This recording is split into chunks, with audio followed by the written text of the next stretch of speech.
Good morning बच्चों। Sit down. आज अपन एक पाठ पढ़ेंगे। कौन सा पाठ है?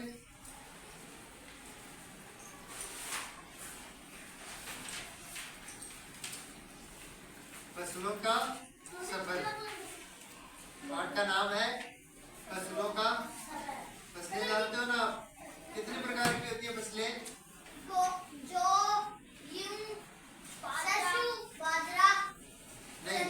जौ, गेहूं और सरसों। इन फसलों को कौन सी फसल कहते हैं? फसलें रबी की फसल, खरीफ की फसल ऐसे पढ़ी है क्या आपने कभी? चलो ठीक है, मैं चैप्टर बताता हूँ। ठीक है, फसलों का सफर 14 नंबर का चैप्टर है, फसलों का सफर। ठीक है, आवाज पर नहीं करेगा। श्री गंगानगर के एक गांव में किसान और उसका बेटा खेत में घूमते हुए बातचीत कर रहे थे। थोड़ा सारा आओ हम भी जाने उनकी बातचीत।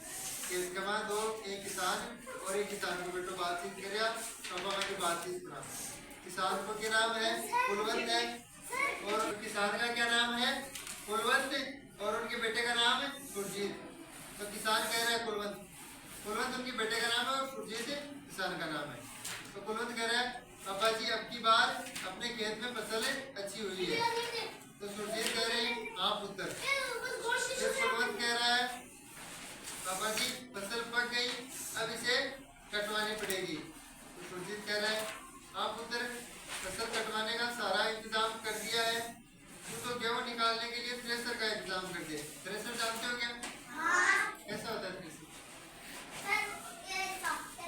ऐसा क्या काम आता है?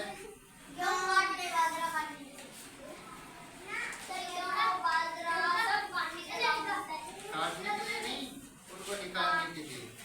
काटते तो किससे? हथियार से काटते हैं, दरांती से काटते हैं। कुलवंत से पापा जी गेहूं निकालने, अब हम इसे कहाँ रखेंगे? तो कुलवंत पूछ रहे कि पापा जी गेहूं निकालने के बाद हम इसे कहाँ पर रखेंगे? तो पापा जी बता रहे हैं पुत्र मैं बाजार से बोरियां खरीद कर लाऊंगा और गेहूं को उनमें भर देंगे। क्या बाजार से बोरियां लाएंगे और बोरियों को गेहूं को बोरियों में भर देंगे, फिर मंडी ले जाकर बेच देंगे। मंडी जानते हो क्या? मंडी क्या होती है? मंडी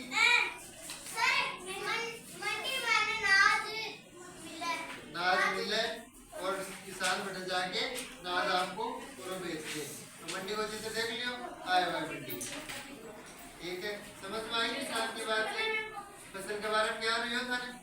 फसल पहले बोई जाए, फिर वह हरी भरी होकर बटी जाए, पक जाए तो फिर काट ली जाए। काटने के बाद थ्रेसर या मशीन के द्वारा भी निकाल के उनमें से अनाज प्राप्त कर जाए। अनाज ने फिर बोरियां के वहां भर के और मंडी के वहां बेचती जाए और मंडी से वो अलग अलग जगह वितरण हो जाए, अलग अलग गाँव में अलग अलग शहर के वहां लोगों ने पहुंच जाए। आयो समझ में सारा के?